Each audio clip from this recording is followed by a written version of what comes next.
السلام علیکم. جوید چوہان کے ساتھ standard group of institution video lecture میں آپ کو خوش آمدید کہتے ہیں. اللہ تعالیٰ کی حمد و ثنا کے بعد نبی کریم صلی اللہ علیہ وسلم ان پہ لاکھوں درود و سلام. عزیز طلبہ و طالبات، صدر براک اوباما کے بارے میں آپ جانتے ہیں، امریکہ کے سابق وہ صدر رہ چکے ہیں. یہ شکاگو کی یونیورسٹی میں ایک لا کے پروفیسر تھے. ان کے والد کینیا کی یونیورسٹی کے اندر پروفیسر تھے. ان کے والد ان کو چھوڑ کے چلے گئے. انہوں نے زندگی بڑی کٹھن حالات میں گزاری. ایک مرتبہ جوانی کی عمر میں ان کے ایک دوست تھے مسلمان، محمد صادق، نیو یارک میں رہتے تھے. انہوں نے ایک دن اپنا سوٹ کیس اٹھایا اور محمد صادق کو نیو یارک ملنے کے لیے گئے. جب وہاں پہنچ کر ان سے رابطہ کیا تو انہوں نے بتایا کہ میری نائٹ شفٹ میں میری ڈیوٹی ہے، آپ میرے فلیٹ کے سامنے بیٹھ کے میرا انتظار کریں. عزیز طلبہ، وہ انتظار پوری رات کے اندر تبدیل ہو گیا. براک اوباما پوری رات سڑک کے کنارے اپنا سوٹ کیس لے کر اس کا انتظار کرتے رہے. جب صبح وہ ڈیوٹی سے فارغ ہو کے آیا تو اس کو اپنے ساتھ لے کر وہ ایک ریسٹوران میں ناشتہ کروانے کے لیے لے گیا. ان دنوں امریکہ میں صدارتی الیکشن ہو رہے تھے اور صدارتی الیکشن کی خبریں نیوز پیپر کی زینت بنی ہوئی تھیں. براک اوباما نے وہ اخبار اٹھایا اور کہا کہ میرا دل کرتا ہے کہ میں بھی صدارتی الیکشن لڑوں اور امریکہ کا صدر بن جاؤں. اس کی یہ بات سن کر اس کے دوست نے کہا پہلے ناشتہ کر لو. عزیز طلبہ، یہ اس کی قبولیت کی گھڑی تھی. اس واقعہ کے 15 سال بعد براک اوباما امریکہ کا پریزیڈنٹ بنا. اب یہ خدا کی کرنی تھی، یہ مقبولیت کی گھڑی تھی. انسان کی زندگی کے اندر دن میں 2 گھڑیاں مقبولیت کی ہوتی ہیں. ہندو جوتشی ایک گھڑی کو شبھ گھڑی کہتے ہیں اور ایک کو منوس گھڑی کہتے ہیں. شبھ گھڑی جو انسان کا اچھا وقت ہوتا ہے اس کو کہا جاتا ہے، اور منوس گھڑی جو برا وقت ہوتا ہے اس کو کہتے ہیں. آپ نے تاریخ میں پڑھا ہوگا کہ ہندوستان کے بادشاہ اپنے دربار کے اندر انہوں نے جوتشی رکھے ہوئے تھے جو کہ ان کو بتلاتے تھے کہ ان کے لیے شبھ گھڑی کون سی ہے. اس کے مطابق بادشاہ سلامت فیصلے کیا کرتے تھے. اگر وہ ان کو کہتے تھے کہ یہ آپ کے لیے اچھی گھڑی نہیں ہے تو بادشاہ سلامت اس وقت فیصلے نہیں کیا کرتے تھے. انسان کو ہر وقت اپنے لیے اور دوسروں کے لیے اچھی دعا اور اچھی خواہشات کا اظہار کرنا چاہیے. وہ لوگ جن کو ہم نے مشکلات میں دیکھا، جن کو ہم نے مختلف کرائسس کے اندر گزرتے ہوئے دیکھا، آپ ان کے حالات زندگی کا مطالعہ کریں تو یقیناً انہوں نے کچھ نہ کچھ اپنے لیے ایسے ضرور کہا تھا کہ جو ان کے لیے وبال جان بن گیا. اگر آپ کو یقین نہ ہے تو آپ تاریخ کے اوراق اٹھا کر دیکھ لیں. آپ کے اپنے ملک کے سابقہ پرائم منسٹر ذوالفقار علی بھٹو کو دیکھیں کہ وہ جب بھی تقریر کرتا تھا تو وہ کہا کرتا تھا کہ میری لاش کو آپ کسی چرستے میں لٹکا دینا. پھر تاریخ نے یہ بھی دیکھا کہ وہ پھانسی کے اوپر بھی چڑھے اور ان کا پھانسی گھاٹ جو ہے وہ چرستہ بھی بنا. اسی طرح آپ کرنل قذافی کو دیکھیں جو یہ اکثر کہا کرتے تھے، ان کا یہ تقیہ کلام تھا کہ اگر میں اپنی قوم کی تقدیر نہ بدلوں تو آپ میری لاش کو گلیوں میں پھینک دینا. تو تاریخ نے ان کی لاش کو گلیوں میں پھینکتے ہوئے بھی دیکھا. اسی طرح آپ حسنی مبارک کو دیکھیں، وہ اکثر یوں انگلی اٹھا کے کہا کرتا تھا کہ میری لاش کو لٹکا دینا. تو پھر دنیا نے ان کی لاش کو لٹکتے ہوئے بھی دیکھا. ہم تاریخ کے اندر آپ ساری چیزیں آپ کو ملتی ہیں. تو ہمیں اپنے لیے دوسروں کے لیے ہمیشہ نیک خواہشات کا اظہار کرنا چاہیے، اپنے لیے بھی اچھا سوچنا چاہیے اور اپنے منہ سے اچھی دعا نکالنی چاہیے. اور دوسروں کے لیے بھی ہو سکتا ہے کہ وہ جس وقت ہم لفظ بول رہے ہیں وہ ہمارے لیے قبولیت کا وقت ہو اور ہماری زندگی کو وہ بدل کے رکھ دے. ہم اپنے بزرگوں سے اور اہل علم سے ہم دعائیں کیوں لیتے ہیں؟ اس لیے کہ وہ شبھ گھڑی کو جانتے ہیں. اگر وہ اس گھڑی کسی کو دعا دے دیتے ہیں تو اس کے بیڑے پار ہو جاتے ہیں، اور اگر کسی کو بد دعا دیتے ہیں تو کئی پشتیں جو ہیں وہ اس کا خمیازہ بھگتتی ہیں. اس لیے عزیز طلبہ، ہمیشہ ہر وقت اپنے لیے نیک خواہشات کا اظہار کریں۔ اب ہم چلتے ہیں اپنے ٹاپک کی طرف۔ ہم ہجرت نبوی صلی اللہ علیہ وسلم پڑھ رہے تھے۔ ہم نے اس کے کل کچھ پیراگراف پڑھے تھے۔ مولانا شبلی نعمانی اللہ کے نبی کی سیرت بیان کرتے ہیں۔ شبلی نعمانی کی تاریخ پیدائش 1857 1857 کے اندر وہ پیدا ہوئے اور 1914 میں اپنے خالق حقیقی سے ملے۔ ان کا تعلق ضلع اعظم گڑھ کے ساتھ تھا۔ والد جو تھے ان کے وکالت کے شعبہ کے ساتھ وہ منسلک تھے۔ لکھنؤ میں مولانا شبلی نعمانی نے ندوۃ العلماء کی بنیاد رکھی۔ شبلی ایک شہرت یافتہ شاعر اور ایک اچھے نثر نگار بھی تھے۔ ان کی تصانیف ناقابل فراموش ہیں، جن میں الفاروق ہے، الغزالی ہے، المامون ہے، سوانح مولانا روم، سفر نامہ روم و مصر و شام اور سیرت نبوی صلی اللہ علیہ وسلم شامل ہے۔ ہم نے کل جو پیراگراف پڑھے تھے، آگے ہم شروع کرتے ہیں کہ جب اللہ کے نبی ابوبکر صدیق رضی اللہ تعالیٰ عنہ کے ساتھ جب مکہ سے مدینے کی طرف جا رہے تھے تو راستے میں آپ ایک غار کے اندر پوشیدہ ہوئے۔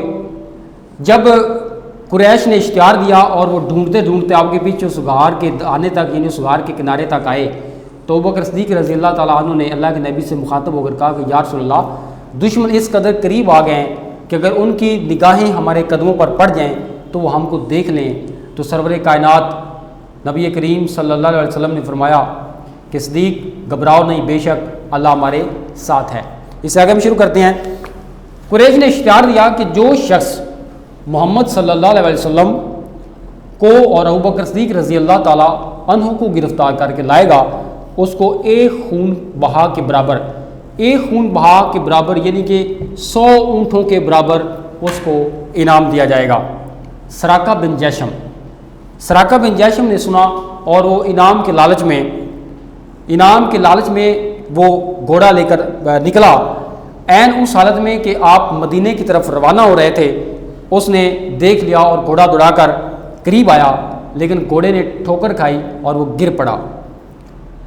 ترکش سے فال کے، ترکش کہا جاتا ہے تیر دان کو، انہوں نے تیر دان سے تیر نکالے کہ حملہ کرنا چاہیے یا نہیں، جواب میں نہیں نکلا، لیکن 100 اونٹوں کا گراں بہا معاوضہ، گراں بہا کا مطلب ہے بہت بڑا، 100 اونٹوں کا بہت بڑا معاوضہ ایسا نہ تھا کہ تیر کی بات مان لی جاتی۔ دوبارہ گھوڑے پر سوار ہوا اور وہ آگے بڑھا۔ اب کی بار گھوڑے کے پاؤں گھٹنوں تک زمین میں دھنس گئے، گھوڑے سے اتر پڑا اور پھر فال نکالی۔ اب بھی وہی جواب تھا، لیکن مقرر تجربہ یعنی اس کے بار بار کے تجربے نے اس کی ہمت پست کر دینا، کہ اس کا حوصلہ کم کر دینا، اور اسے یقین ہو گیا کہ یہ کچھ اور ہی آثار ہیں۔ حضرت صلی اللہ علیہ وسلم کے پاس آ کر قریش کے اشتہار کا واقعہ سنایا اور درخواست کی کہ مجھ کو امن کی تحریر لکھ دیجئے۔ حضرت ابوبکر صدیق رضی اللہ تعالیٰ عنہ کے غلام عامر بن فہیرہ یہ غلام تھا حضرت ابوبکر صدیق رضی اللہ تعالیٰ عنہ کا، نے چمڑے کے ایک ٹکڑے پر فرمان عمل لکھ دیا۔ تشریف آوری کی خبر مدینے میں پہلے پہنچ چکی تھی۔ تمام شہر ہمہ تن کا مطلب ہوتا ہے سارے کا سارا، ہمہ تن سارے کا سارا، چشم انتظار کہ وہ انتظار کرنے والی آنکھیں لگائے بیٹھا تھا، یعنی مدینے والوں کی بات ہو رہی ہے کہ جب انہیں خبر ہوئی کہ اللہ کے نبی مکہ سے مدینے ہجرت کر رہے ہیں تو وہ لوگ بڑی شدت کے ساتھ، بڑی حسرت بھری نگاہوں کے ساتھ وہ صبح سویرے اپنے گھروں سے نکل کر باہر آ جاتے اور وہ اللہ کے نبی کے آنے کا انتظار کرتے تھے، مکمل طور پر مکمل طور پر انتظار کرتے۔ معصوم بچے فخر اور جوش سے کہتے پھرتے کہ پیغمبر آ رہے ہیں۔ لوگ ہر روز تڑکے کا مطلب ہوتا ہے صبح سویرے، کہ ہر روز تڑکے سے نکل کر شہر کے باہر جمع ہو جاتے اور دوپہر تک انتظار کر کے حسرت کے ساتھ وہ واپس چلے جاتے۔ ایک دن انتظار کر کے واپس جا چکے تھے کہ ایک یہودی نے کلے سے دیکھا، یعنی چٹان، کلا عربی زبان کا لفظ ہے، چٹان کو کہا جاتا ہے کہ چٹان سے دیکھا اور کرائن سے پہچان کر پکارا۔ کرائن کا مطلب ہوتا ہے اندازے سے، کہ اندازے سے اس نے پکارا کہ اہل عرب لو، تم جس کا انتظار کرتے تھے وہ آ گیا۔ تمام شہر تکبیر کی آواز سے گونج اٹھا۔ آگے اس کی ایکسرسائز ہے، بہت آسان اس کی کوشچن ہے کہ ہجرت نبوی صلی اللہ علیہ وسلم سے کیا مراد ہے؟ ہجرت نبوی صلی اللہ علیہ وسلم سے مراد اللہ کے نبی کا اللہ کے حکم کے مطابق مکہ سے مدینہ ہجرت کرنا ہجرت نبوی کہلاتا ہے۔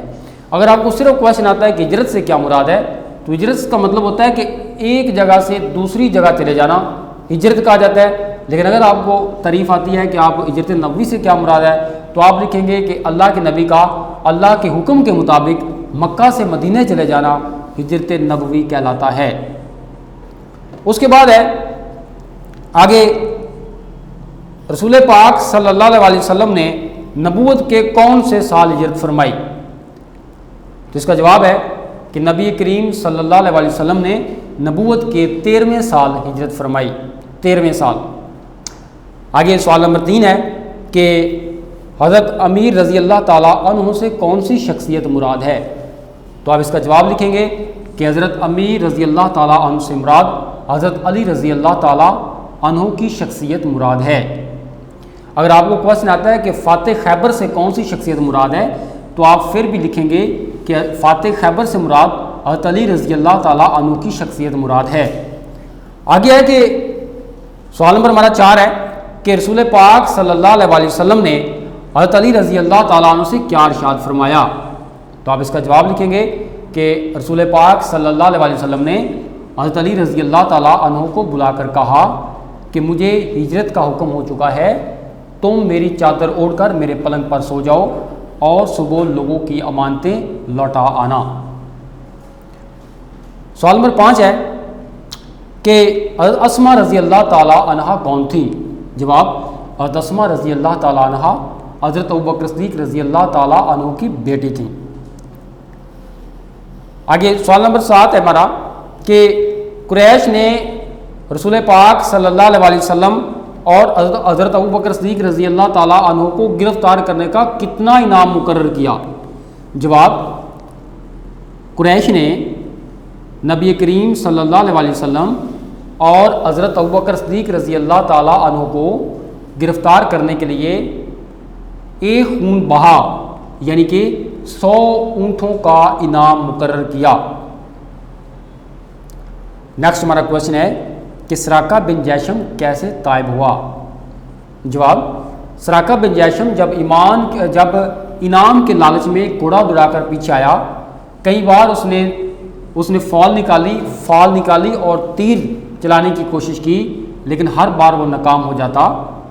آخرکار اس کا گھوڑا گھٹنوں تک زمین میں دنس گیا اور اسے پتہ چل گیا کہ یہ کچھ اور ہی آثار ہیں۔ جی بیٹا، نیکسٹ ہمارا کویشچن ہے کہ MCQs ہیں کہ متن کو مد نظر رکھتے ہوئے موضوع الفاظ کا انتخاب کریں۔ حافظ عالم نے مسلمانوں کو دارالمان کی طرف جانے کا حکم دیا، مکہ، مدینہ، طائف یا یمن؟ تو جو ہمارا ٹھیک آنسر ہے وہ آئے گا کہ مدینہ، کہ حافظ عالم نے مسلمانوں کو دارالمان مدینہ کی طرف جانے کا حکم دیا۔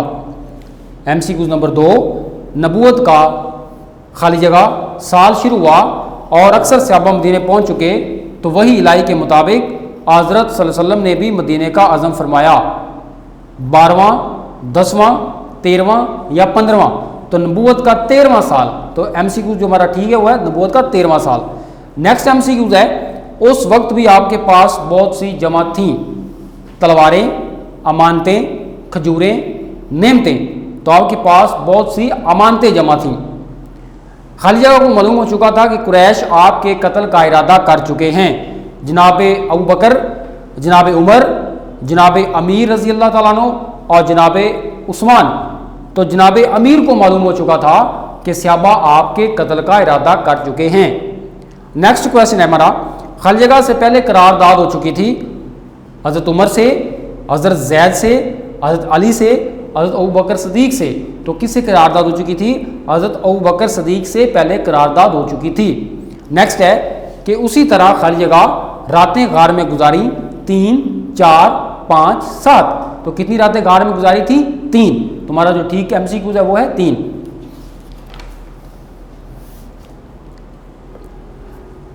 جی بیٹا یہ ہمارا چیپٹر اور ایکسرسائزز کی مکمل ہو گئی.